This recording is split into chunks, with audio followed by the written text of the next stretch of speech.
আদালতের রায় বেরোনোর 15 মিনিটের মধ্যে আমি নিজে চিফ সেক্রেটারি এডুকেশন ডিপার্টমেন্টকে দিয়ে ডিটেলস মিটিং করিয়েছি এবং আমরা আমাদের প্রসেস শুরু করতে বলেছি।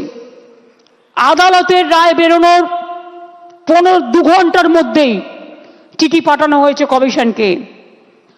আমার বিশ্বাস, আমি আপনাদের বলছি, আমি এখন ভবিষ্যতেরটাও বলে রাখছি।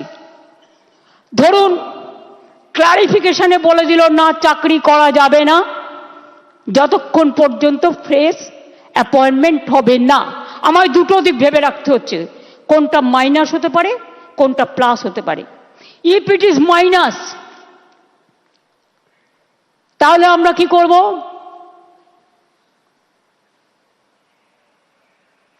মাইনাসেরটা আমার না বলাই ভালো, আমার মাথায় কিছু আছে। আমি ধরে নিচ্ছি এটা প্লাস হবে। প্লাস মানে নিশ্চয়ই ক্লারিফাই করে let the good sense prevails, এবং তারা যারা যোগ্য তাদের চাকরি না কেড়ে নিয়ে তাদের কাজ করবার সুযোগ দেবেন। বাই চান্স যদি না দেয় তাহলেও মনে রাখবেন, যারা যোগ্য তাদের চাকরি নিশ্চিন্ত করার দায়িত্ব সরকারের।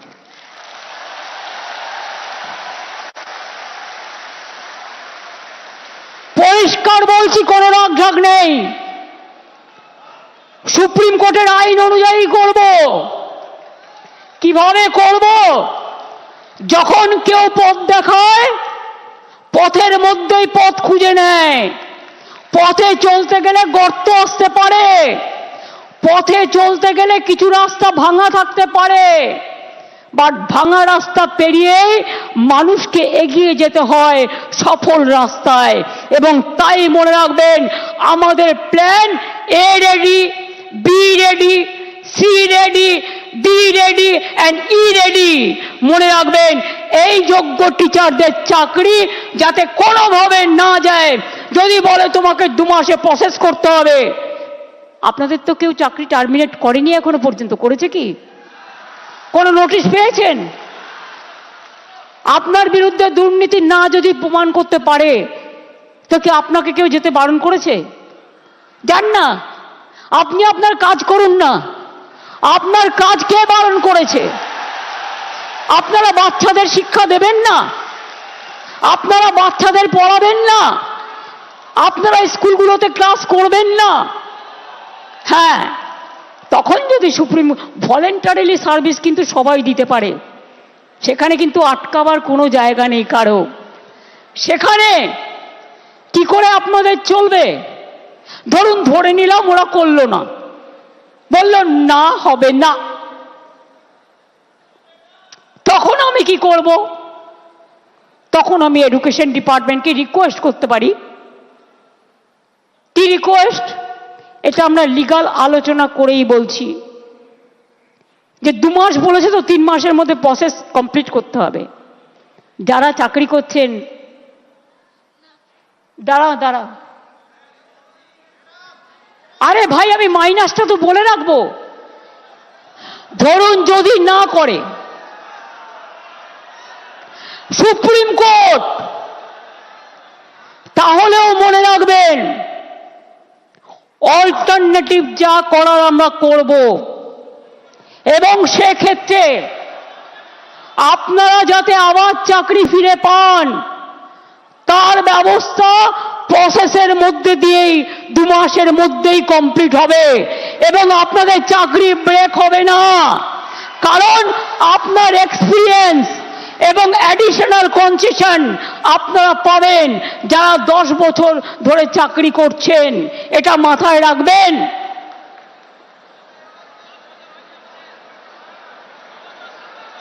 আমি চাই মানবিকতার খাতিরে সুপ্রিম কোর্ট কেসটা নিয়ে ক্ল্যারিফাই করে বলুন কারা যোগ্য কারা যোগ্য নয়। আমাদের হাতে লিস্টটা তুলে দিন। 2 হচ্ছে, আমরা এটাও জানতে চাইব শিক্ষা ব্যবস্থাকে ভেঙে দেওয়ার অধিকার তো কারো নেই। দু তিনটে এক্সাম্পল দিচ্ছি। মধ্যপ্রদেশের ভেপম কেলেঙ্কারি, বিজেপির রাজ্যে কতজন মানুষকে খুন করা হয়েছিল? 89 জন, আজ পর্যন্ত বিচার পায়নি। নিট নিয়ে অনেক অভিযোগ উঠেছিল, সুপ্রিম কোর্ট নিট কিন্তু বাতিল করে দেয়নি। শুধু বাংলাকে টার্গেট করা হচ্ছে কেন, এটা আমরা জানতে চাই। বিহারে কি হয়েছে, রাজস্থানে কি হয়েছে, ইউপিতে কি হয়েছে? সিপিএম এর আমলে চিরকুট দিয়ে চাকরি হয়েছে এবং বিজেপি রাজ্যেও হয়েছে। অস্বীকার করতে পারবেন না। বাংলার ট্যালেন্টকে আপনারা ভয় পান।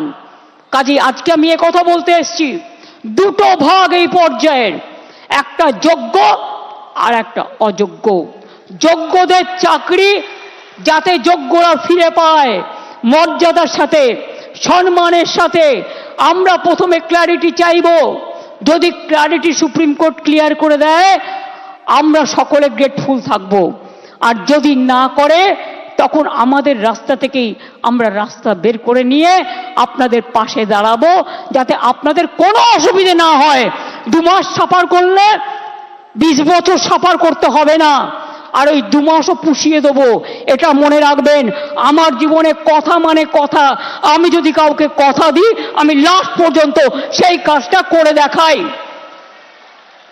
কারো দোয়া ভিক্ষে চাই না, আপনাদের ভিক্ষা করে খেতে হবে না। আমি জানি অনেক পরিবার আছে যারা গাড়ির জন্য লোন নিয়েছেন, বাড়ির জন্য লোন নিয়েছেন, বাচ্চার পড়াশুনো চালান, বৃদ্ধা বাবা মাকে দেখেন, ওষুধের খরচা দেন, সংসার চালান, নতুন করে বিয়ে করেছেন, তাদের সংসার তৈরি করেছেন। আপনারা কি ভাবেন আমি এত বোকা যে তাদের সবটা বাতিল করে দেব? তারা অযোগ্য নয় জেনেও? এটা হতে পারে না। যারা যোগ্য নিশ্চিন্তে থাকুন, ভরসা রাখুন, আস্থা রাখুন, পাবেনই, চিন্তা করবেন না। কারো চাকরি কেড়ে নেওয়ার অধিকার কারো নেই। আমরা ক্ল্যারিটি চাইব। ক্ল্যারিটি যদি না হয় আগে পেছে সব আমরা ওটাকে ভরাট করে দেব। Don't worry.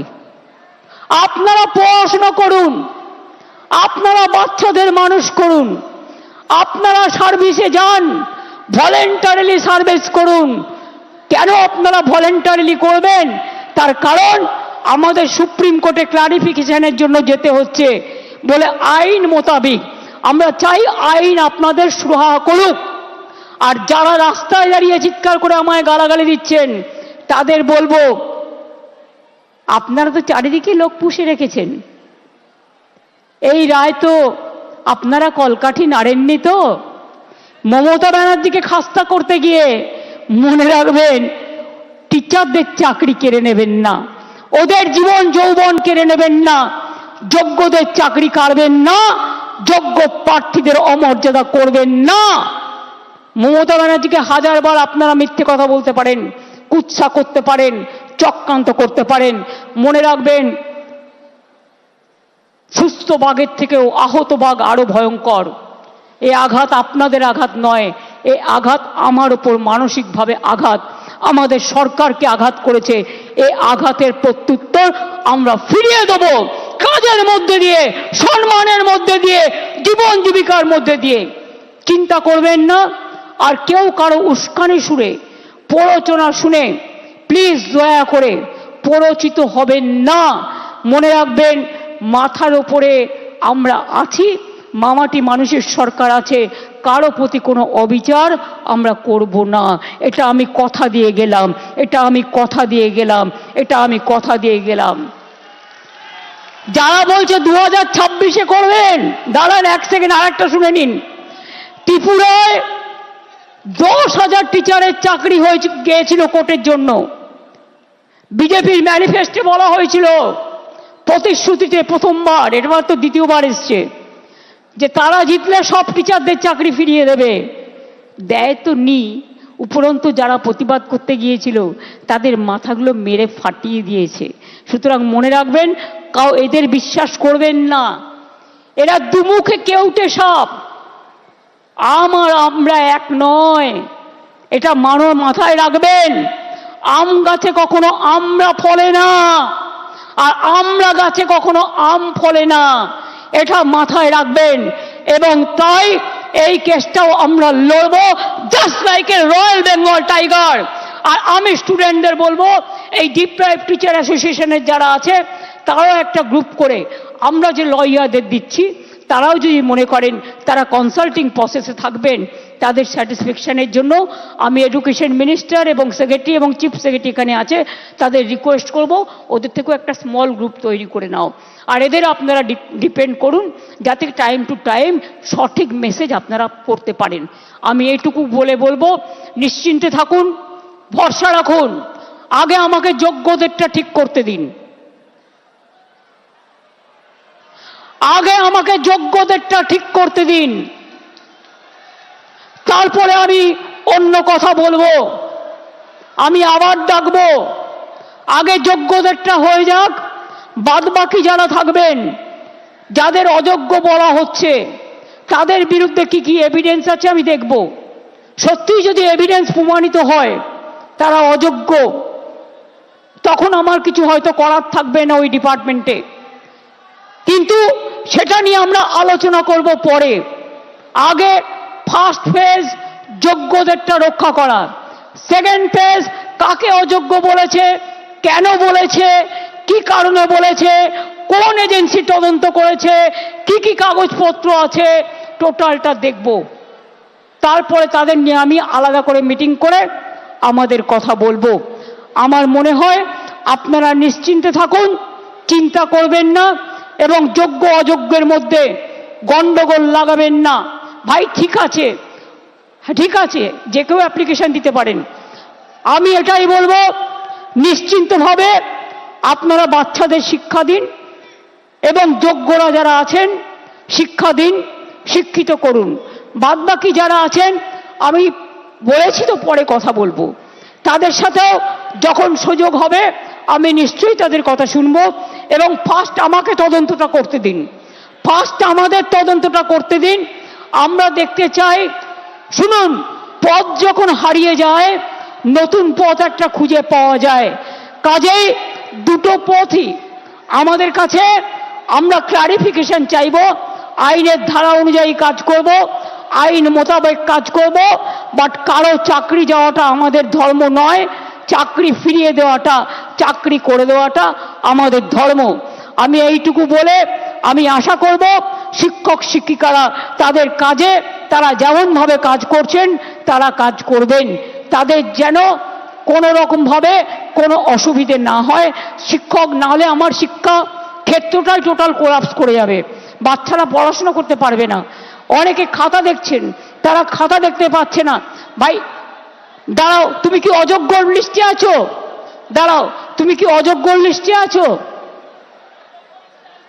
তুমি যোগ্য না অযোগ্য লিস্টে? তো যোগ্যদেরটা তো বলে দেওয়া হয়েছে, আবার কি? We have said everything. I think it is clear, it is very clear, nothing is left out. বলে দিয়েছি যারা যোগ্য তারা পাবেন, চিন্তা করার কোনো কারণ নেই। গায়ের জোরে ফোর্সফুলি তর্ক করে কিছু হয় না, ভালোবাসার দ্বারা যেটা হয়।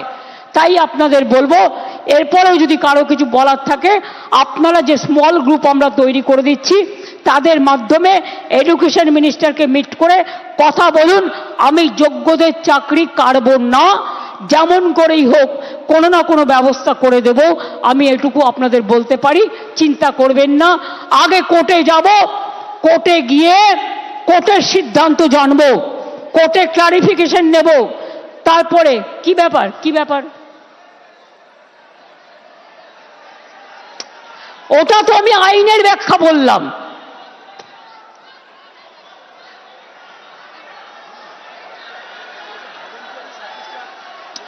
আরে ভলেন্টারিলি বলছি না, শুনুন, আমি কোর্টের ভাষা বলছি। Please understand, now we are under the court verdict and court judgement. আর আপনাদের রিপ্রেজেন্টেশন এখানে আছে।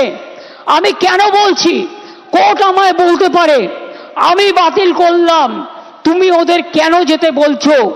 আমি যেতে বলছি এই কারণে, যে যে কেউ সার্ভিস দিতে পারে ফর হিউম্যানিটি, তাদের সার্ভিস কেউ করতে পারে না। সুতরাং কোর্টের আইন মেনেই যোগ্যদের জন্য ওদের পথ দুটো খোলা আছে। মনে রাখবেন, কোর্টের আইনেই দুটো পথ খোলা আছে।